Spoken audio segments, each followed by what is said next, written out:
وہ عبد القدیر کے ساتھ ایک پولیس آفیسر کو دیکھ کر چونکا۔ اس کے لیے یہی غیر متوقع تھا کہ قدیر کراچی کے بجائے ساہیوال میں نظر آ رہا تھا۔ وہ چند روز قبل اسے کراچی میں چھوڑ کر آیا تھا، پھر وہ ایک پولیس والے کے ساتھ تھا، لہٰذا اس کی حیرت اور پریشانی سمجھ میں آنے والی بات تھی۔ بہرحال اس نے ہمیں لے جا کر اپنے گھر کی بیٹھک میں بٹھا دیا۔ اس سے قبل کہ آفتاب کوئی سوال کرتا، قدیر نے مختصر الفاظ میں اسے ہماری آمد کی غرض و غایت سے آگاہ کر دیا۔ میں اس دوران میں خاموش نظر سے اس کے چہرے پر ابھرنے والے تاثرات کا جائزہ لیتا رہا۔ آفتاب کی عمر 30 اور 32 کے درمیان رہی ہوگی۔ وہ دراز قامت اور متناسب البدن تھا۔ قدیر کی زبانی عباس خان کے انجام سے آگاہ ہو کر اس کا چہرہ غم اور افسوس کے ملے جلے تاثرات سے سج گیا تھا۔ اگر وہ کسی قسم کی اداکاری نہیں کر رہا تھا تو پھر کہا جا سکتا تھا اسے عباس کی موت کا سن کر گہرا رنج ہوا تھا۔ جب قدیر خاموش ہوا تو وہ نفی میں سر ہلاتے ہوئے خود کلامی کے انداز میں بڑبڑایا، مجھے تو وہ آدمی شکل ہی سے اچھا نہیں لگا تھا۔ میں نے چونک کر اس کی طرف دیکھا اور پوچھا، کیا تم عباس کو بری شکل والا کہہ رہے ہو؟ نہیں جی، عباس تو بہت اچھا تھا۔ پھر تم نے کس کا ذکر کیا ہے؟ اس نے اپنا نام عطا اللہ بتایا تھا، آفتاب نے جواب دیا، لیکن عباس اسے گوگا کہہ کر بات کر رہا تھا۔ وہ دونوں ایک دوسرے کو جانتے تھے، لیکن پتہ نہیں مجھے گوگا بالکل اچھا نہیں لگا، مگر میں نے عباس کے سامنے اپنی ناپسندیدگی کا اظہار نہیں کیا تھا۔ آفتاب، میں نے اس کی آنکھوں میں دیکھتے ہوئے قدرے سخت لہجے میں کہا، اپنے ذہن کو ٹھکانے پر رکھتے ہوئے مجھے عطا اللہ اور گوگا کے بارے میں بتاؤ ترتیب سے۔ کیا گوگا بھی تم لوگوں کے ساتھ کراچی سے ٹرین میں بیٹھا تھا؟ نہیں جناب، آفتاب نے نفی میں گردن ہلائی اور بتایا، وہ بندہ میاں چنو کے اسٹیشن سے ٹرین پر چڑھا تھا۔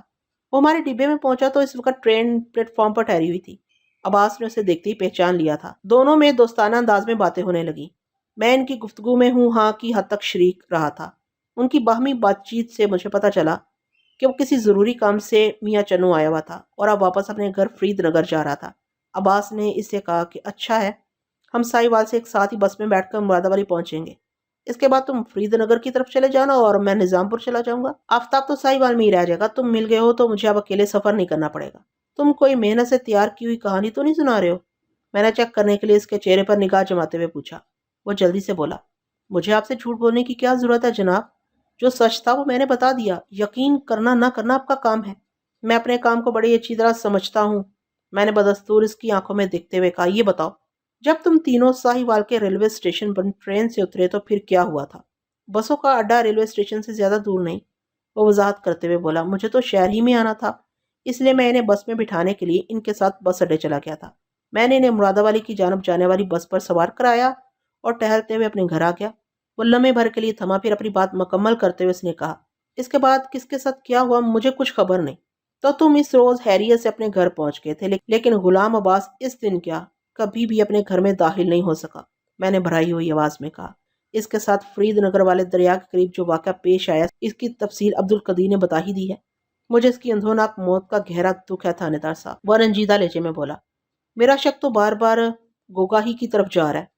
وہ بندہ شکل ہی سے مجھے چھٹا ہوا بدماش نظر آتا تھا، منحوس چہرے والا، کالا کلوٹا، پتہ نہیں عباس اس کے ساتھ دوستانہ انداز میں گفتگو کیوں کر رہا تھا، وہ تو کسی سے دشمنی کر ہی نہیں سکتا تھا۔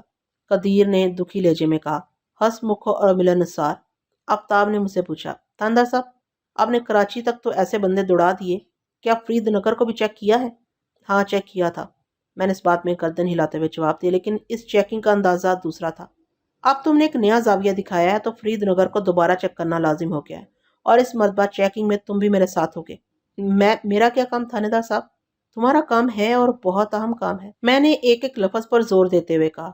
تم نے عطا اللہ اور گوگا کو دیکھا ہے، تم اس کی شناخت میں تعاون کر سکتے ہو، اور ایک دوسرا پہلو بھی ہے۔ میں نے سانس ہموار کرنے کے لیے تھوڑا توقف کیا، پھر اضافہ کرتے ہوئے ٹھوس لہجے میں کہا، گوگا سے مل کر مجھے یہ تصدیق کرنا ہے کہ تم نے ان دونوں کو 8 دسمبر کے روز صحیح سلامت بس میں سوار کرایا تھا۔ اگر گوگا نے تمہاری بات کی تصدیق کر دی تو پھر تم بری ذمہ ہو جاؤ گے۔ تم جیسے ہی شک کے دائرے سے باہر آؤ گے میں تمہیں آزاد کر دوں گا، پھر میں جانوں اور وہ گوگا۔ ٹھیک ہے، وہ فیصلہ کن لہجے میں بولا، اگر آپ کی تسلی ایسی ہی ہوتی ہے تو میں آپ کے ساتھ فرید نگر جانے کو تیار ہوں۔ میرے لیے کیا حکم ہے تھانے دار صاحب؟ عبد القدیر نے میری طرف دیکھتے ہوئے پوچھا۔ تمہارا کام ختم ہو گیا ہے، میں نے جواب دیا۔ تم چاہو تو ابھی لودھراں کے لیے روانہ ہو سکتے ہو، باقی کا کام آفتاب کے ساتھ مل کر کروں گا۔ آپ سے ایک چھوٹی سی گزارش ہے جناب، وہ دھیمے لہجے میں بولا۔ ہاں بولو، میں نے گہری سنجیدگی سے پوچھا۔ میں لودھرا کل چلا جاؤں گا۔ تو پھر؟ میں نے سوالیہ نظر سے اس کی طرف دیکھا۔ میں چاہتا ہوں کہ آپ مجھے بھی اپنے ساتھ فرید نگر لے چلیں، اس نے کہا۔ جب تک عباس کا قاتل قانون کی گرفت میں نہیں آئے گا، جب تک غلام عباس کا قاتل قانون کی گرفت میں نہیں آ جاتا، مجھے سکون نہیں آئے گا۔ اس کے بعد ہی میں تسلی سے کہیں جا سکوں گا۔ وہ لمحے بھر کو متوقف ہوا، پھر اضافہ کرتے ہوئے کہا، آپ کو اگر کوئی اعتراض نہ ہو تو؟ مجھے کوئی اعتراض نہیں قدیر، میں نے بے دھڑک کہہ دیا۔ اس فوری اجازت کے پیچھے میری ایک مخصوص سوچ تھی۔ عطا اللہ عرف گوگا آفتاب سے مل چکا تھا، لہٰذا آفتاب کو سامنے لانا مناسب نہیں تھا۔ وہ گوگا کی گرفتاری کے بعد شناخت کے لیے کام میں لایا جا سکتا تھا، لہٰذا البتہ میں قدیر کے ذریعے گوگا کو بآسانی ٹریپ کر سکتا تھا۔ وہ گوگا کے لیے بالکل اجنبی ہوتا، لہٰذا گوگا بڑی آسانی سے میرے پھیلائے ہوئے جال میں قدم رکھ دیتا۔ گوگا کو قابو کرنے کا یہ آسان نسخہ ہوتا۔ اس وقت سپہر کے 3:30 بج رہے تھے۔ اگر ہم فوری طور پر مرادآبادی کے لیے روانہ ہو جاتے تو 4 سوا 4 بجے وہاں پہنچ سکتے تھے۔ یہ بات میرے پیش نظر تھی کہ ہمیں فرید نگر کے لیے دریا عبور کرنا تھا، اور یہ کام شام سے پہلے ہی کیا جا سکتا تھا، کیونکہ سورج غروب ہو جانے کے بعد رمضانی اپنی کشتی کو روک دیتا تھا، جو دریا عبور کرنے کا واحد ذریعہ تھی۔ میں نے قدیر اور آفتاب کو اپنے ساتھ لیا اور ساہیوال سے مرادآبادی آنے والی بس میں سوار ہو گیا۔ میرا دل کہہ رہا تھا کہ آج کی تاریخ میں گوگا میری گرفت میں ہوگا اور یہ کیس بھی حل ہو جائے گا۔ تفتیش کی گاڑی ایک ایسی متحرک شے ہے جو شک کے پیٹرول سے چلتی ہے۔ جب تک کسی معاملے میں کسی پر شک نہ ہو، آگے بڑھنا ممکن نہیں ہوتا۔ عباس مرڈر کیس اس وقت تک جمود کا شکار رہا جب تک کوئی مشکوک شخص سامنے نہیں آیا تھا، اور گوگا کا نام منظر پر ابھرتے ہی کارروائی میں اچانک بہت زیادہ تیزی آ گئی تھی۔ میں ASI گلفراز اور عبد القدیر کے ساتھ ہمراہ دن ڈھلنے سے پہلے دریا عبور کر کے فرید نگر کی حدود میں داخل ہو چکا تھا۔ آفتاب کی زبانی پتہ چلا تھا کہ گوگا فرید نگر کا رہنے والا ہے۔ میرے تھانے میں بھی ایک کانسٹیبل فرید نگر سے تھا۔ میں نے آگے قدم بڑھانے سے قبل اس کانسٹیبل سے گوگا کے بارے میں تصدیق کر لی تھی۔ آفتاب نے گوگا کا جو قد کاٹ اور حلیہ بیان کیا تھا، اسے سن کر مذکورہ کانسٹیبل نے تصدیق کر دی کہ گوگا فرید نگر ہی کا رہنے والا ہے، بلکہ اس نے گوگا کے گھر کی لوکیشن بھی سمجھا دی، لہٰذا ہمیں مطلوبہ گھر تک پہنچنے میں کوئی دشواری کا سامنا نہیں کرنا پڑا۔ میں اور ASI گلفراز سادہ لباس میں تھے تاکہ ہمیں پولیس کی وردی میں دیکھ کر فرید نگر میں کوئی ہلچل نہ مچے، اور ایسا ہی ہوا بھی تھا۔ ہم تینوں کسی کی نظر میں تشویش پیدا کیے بغیر گوگا کے دروازے پر پہنچ گئے۔ یہ مجھے معلوم ہو چکا تھا کہ گوگا اس گھر میں اپنی بوڑھی ماں جنت بی بی کے ساتھ رہتا تھا۔ میں اور ASI تھوڑے فاصلے پر رک گئے اور قدیر سے کہا کہ وہ دروازے پر دستک دے۔ میں نے بڑی وضاحت کے ساتھ قدیر کو سمجھا دیا تھا کہ اسے کیا کرنا ہے۔ قدیر کی دستک کے جواب میں دروازہ کھلا اور ایک سیاہ بجنگ چہرہ کھلے ہوئے دروازے میں نمودار ہوا۔ تاریکی کے باوجود بھی میں نے اس شخص کے خلیے اور خد و خال سے پہچان لیا کہ وہ گوگا ہی تھا۔ میرے رگ و روپے میں ایک سنسنی سی دوڑ گئی۔ گوگا نے اپنے سامنے ایک اجنبی کو کھڑے پایا تو اس کے چہرے پر سینکڑوں سوالیہ لکیریں کھنچ گئیں۔ قدیر نے میری ہدایت کے مطابق اس سے کہا، تم گوگا ہی ہو نا؟ ہاں، مگر تم کون ہو اور میرے بارے میں کیوں پوچھ رہے ہو؟ گوگا نے بات ختم کرنے سے پہلے نگاہ اٹھا کر ہماری جانب دیکھا اور قدیر سے کہا، میں تو تمہیں نہیں جانتا۔ میں اور ASI ایسے زاویے سے کھڑے تھے کہ تاریکی کے باعث گوگا ہمارے چہرے پوری طرح نہیں دیکھ سکتا تھا۔ قدیر نے اس سے کہا، میں بھی تمہیں نہیں جانتا، لیکن وہ دونوں تمہیں اچھی طرح جانتے ہیں۔ وہ میاں چنو سے تمہیں ملنے کے لیے آئے ہیں، کمال دین اور افتخار احمد۔ میاں چنو؟ وہ ایسے اچھلا جیسے اپنے سامنے کسی خوفناک بلا کو دیکھ لیا ہو۔ اس استفسار کے ساتھ ہی گوگا نے جلدی سے دروازہ بند کرنے کی کوشش کی۔ قدیر کو اس کی جانب سے ایسی حرکت کی بھرپور توقع تھی، لہٰذا پلک چپکتے میں اس نے گوگا کی کوشش کو ناکامیاب بنا دیا۔ اس نے مکانکی انداز میں گوگا کو ایک دھکا دیا تو وہ توازن قائم نہ رکھ سکا۔ اگلے ہی لمحے وہ دھڑام کی آواز کے ساتھ گھر کے سین میں جا گرا۔ قدیر کا کردار بس اتنا سا تھا۔ اس کے بعد میں بجلی کسی تیز سے متحرک ہوا اور ایک جست بھر کر گوگا کے گھر میں داخل ہو گیا۔ پھر اس سے قبل کہ گوگا خود کو سنبھال کر اٹھتا، میں اس کے سر پر پہنچا اور اس کے دونوں بازوؤں کو موڑ کر پشت پر کس دیا۔ میری تقلید میں گلفراز بھی چھلانگ لگا کر گھر میں آیا تھا۔ اس نے گوگا کو میری گرفت میں بے بس دیکھا تو فوراً ہتھکڑی برآمد کر لی۔ میں گوگا کے ہاتھوں کو اس کی پشت پر جکڑے کھڑا تھا، لہٰذا ASI نے الٹی ہتھکڑی لگا دی۔ میں نے گوگا کے سامنے جاتے ہوئے کڑے لہجے میں استفسار کیا، بتاؤ، تم نے کراچی سے آنے والے عباس کے ساتھ کیا کیا تھا؟ عباس؟ کون عباس؟ وہ مجھے دھوکہ دینے کی کوشش کرنے لگا۔ میں نے اس کے گالوں پر 2-4 کرارے تھپڑ رسید کیے اور فنکار سے مشابہ لہجے میں کہا، میں اسی عباس کی بات کر رہا ہوں جو موزہ نظام پور کا رہنے والا ہے، اور 8 دسمبر کو تم اس کے ساتھ ساہیوال کے اڈے سے بس میں سوار ہو کر مرادآبادی پہنچے تھے۔ کچھ یاد آیا یا کوئی دوسرا فارمولہ آزماؤں؟ اٹھا پٹک کی آواز سن کر گوگا کی ماں جنت بی بی ایک کمرے سے برآمد ہوئی اور مجھ سے مخاطب ہو کر پوچھنے لگی، آپ لوگ کون ہیں؟ میرے بیٹے کو کیوں مار رہے ہیں؟ میں نے اپنا تعارف کراتے ہوئے کہا، میں اس علاقے کا تھانے دار انچارج ملک صفدر حیات ہوں اور غلام عباس نامی ایک بندے کے قتل کی تفتیش کر رہا ہوں۔ میرے اس تعارف سے گوگا کے چہرے کے تاثرات میں کوئی نمایاں تبدیلی دیکھنے کو نہ ملی، اور اس کی وجہ یہ تھی کہ تعارف سے پہلے ہی وہ مجھے پہچان چکا تھا۔ میں جب اس کے سامنے آیا تو مجھے اس کی آنکھوں میں شناسائی کی جھلک نظر آئی تھی۔ وہ مجھے تھانے دار کی حیثیت سے اچھی طرح جانتا تھا۔ جنت بی بی نے لرزتی ہوئی آواز میں کہا، تھانے دار صاحب، میرے بیٹے کا کسی عباس کے قتل سے کیا تعلق ہے؟ تم خاموش بیٹھ کر دیکھتی رہو۔ میں نے قدرے سخت لہجے میں کہا، سارا تعلق اور تمہارے بیٹے کا کھیل تمہاری سمجھ میں آ جائے گا۔ میں تم سے کچھ بھی چھپا کر نہیں کروں گا۔ پھر میں نے گوگا کی طرف دیکھتے ہوئے کہا، تم اس روز میاں چنو سے ٹرین میں سوار ہوئے تھے۔ مقتول غلام عباس آفتاب نامی ایک بندے کے ساتھ کراچی سے آ رہا تھا۔ تم اور عباس پہلے سے ایک دوسرے کو اچھی طرح جانتے تھے، لہٰذا تم میں بے تکلفی سے گفتگو ہونے لگی۔ آفتاب کو ساہیوال تک ہی جانا تھا، لہٰذا وہ تم دونوں کو بس میں سوار کرا کے اپنے گھر چلا گیا تھا۔ اور جناب، آپ میری بات کا یقین کیوں نہیں کرتے؟ وہ قطع کلامی کرتے ہوئے نیم احتجاجی لہجے میں بولا، میں کسی آفتاب عباس کو نہیں جانتا، اور یہ کہ میں تو کافی عرصے سے میاں چنو گیا ہی نہیں۔ آپ مجھ سے پہلے اس نے میری بات پوری نہیں ہونے دی تھی۔ اب کی بار میں نے اس پر لات گھونسے برساتے ہوئے اسے مزید بولنے سے روک دیا۔ اس کی مناسب سی خاطر تواضع کے بعد میں نے اسے مخاطب کرتے ہوئے خوخار لہجے میں کہا، گوگا، یہ مت سمجھنا کہ میں نے تم پر کچا ہاتھ ڈالا ہے، اور یہ کہ تم اپنی کسی مکاری سے مجھے فریب دینے میں کامیاب ہو جاؤ گے۔ جس آفتاب کی شناسائی سے تم انکاری ہو، وہ اس وقت تھانے کے اندر بیٹھا ہے۔ میں سپہر میں اسے ساہیوال سے لے کر آیا ہوں، اور اب تمہیں بھی تھانے پہنچانے والا ہوں۔ تم آفتاب کو دیکھتے ہی پہچان لوگے۔ تمہیں یہ بھی یاد آ جائے گا کہ تم 8 دسمبر کو میاں چنو سے ٹرین میں سوار ہوئے تھے، اور پھر ساہیوال کے بس اڈے سے آفتاب نے تمہیں اور مقتول عباس کو بس میں بٹھایا تھا۔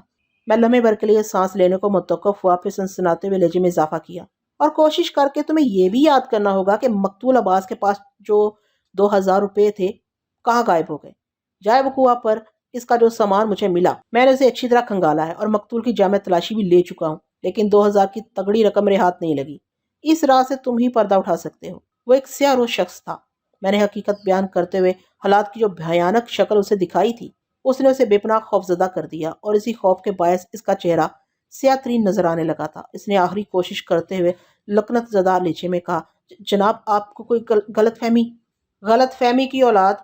میں نے اس کا جملہ مکمل ہونے سے پہلے اس کے منہ پر ایک زناٹے دار تھپڑ رسید کیا اور غصیلے لہجے میں کہا، تم خود کو ٹیری کھیر ثابت کرنے کی کوشش کرو، لیکن یاد رکھو میں نے کتے کی دم جیسی ٹیری چیزوں کو بھی خاص ٹریٹمنٹ میں سیدھا کیا ہے۔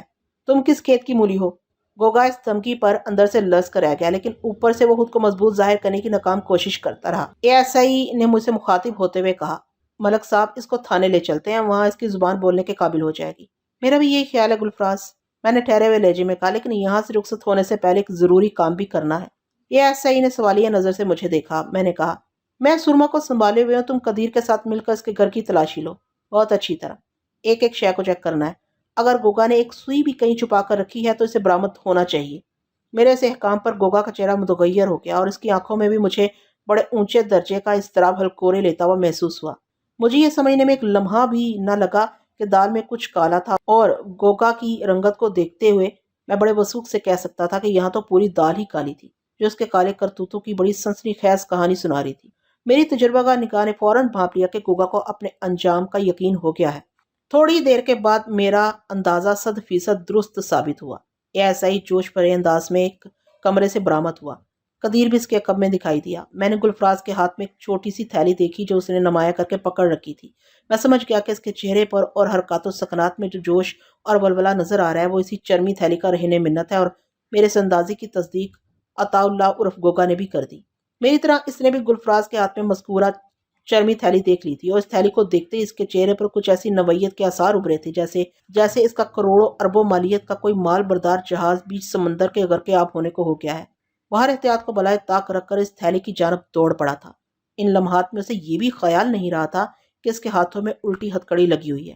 ASI نے اسے دھکا دے کر ایک طرف گرایا اور چرمی تھیلی میری طرف بڑھاتے ہوئے بولا، صاحب، اس بدبخت کے جرم کا ٹھوس ثبوت مل گیا ہے۔ اس تھیلی کے اندر پورے 2000 روپے کے نوٹ پڑے ہوئے ہیں، جو اس نے کپڑوں والے صندوق میں ایک قمیض کی تہہ میں چھپائی ہوئی تھی۔ بات ختم کرتے ہی ASI زمین پر پڑے گوگا کی طرف لپکا، پھر بڑی بے دردی سے اسے ٹھٹے برسانے لگا۔ دیکھتے ہی دیکھتے قدیر بھی اس نیک کام میں اس کا ہاتھ بٹانے لگا۔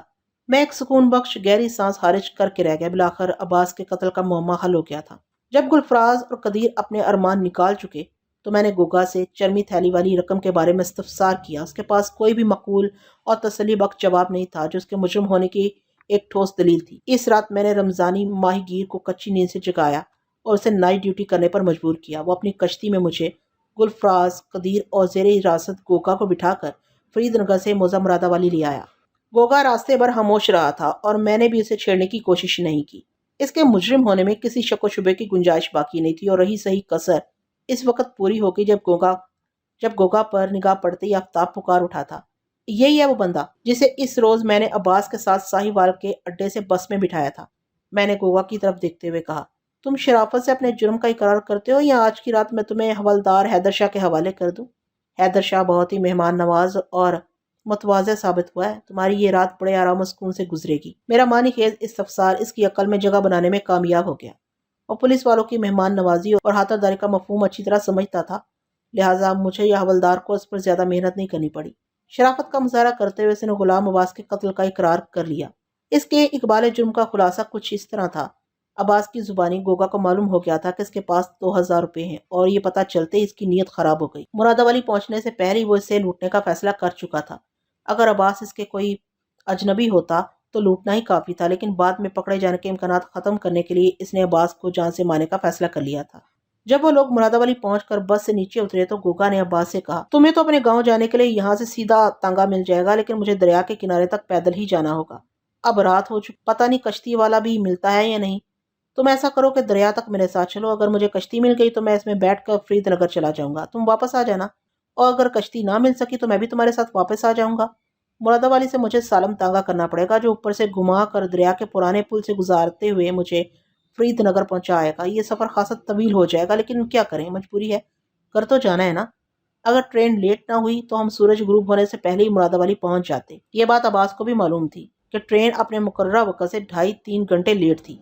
اس نے گوگا کی بات پوری توجہ سے سنی اور مشورہ دینے والے انداز میں کہا، مقتول ایک شریف انسان تھا، اس سے کسی ایسی ہی اخلاقی پیشکش کی توقع کی جا سکتی تھی۔ ٹھیک ہے میں تمہارے ساتھ دریا تک چلتا ہوں، لیکن وعدہ کرو اگر تمہیں کشتی نہ ملی تو ادھر ادھر خوار ہونے کی بجائے تم تانگے میں میرے ساتھ بیٹھ کر نظام پور چلو گے، رات میرے گھر میں گزارنا اور صبح واپس آ جانا۔ گوگا گرچہ رات کو اپنے گھر ہی جانا چاہتا تھا، لیکن عباس سے ایسا وعدہ کرنے میں کوئی حرج نہیں تھا۔ اس کے لیے یہی خوشی کی بات تھی کہ عباس اس کے ہمراہ دریا کی سمت جانے کو تیار ہو گیا تھا۔